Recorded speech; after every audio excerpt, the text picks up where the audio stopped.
Listen up, let's talk waterproof membranes. This is RedGard, and this is what I've been using on all of my tile showers ever since I started renovations, and I've had no issues with it. So right now, there's already been one coat put onto the wall behind me, and I'm gonna follow it up with 2 more coats to make sure that everything is completely covered.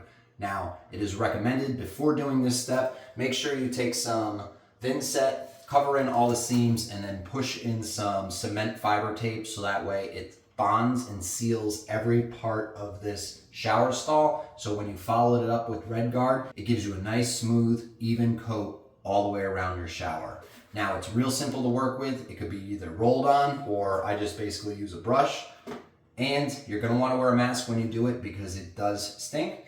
Now it goes on thick. It's a lot thicker than paint, so just be prepared for that and take your time. And when you do your coverage, you're gonna do 1 coat this way.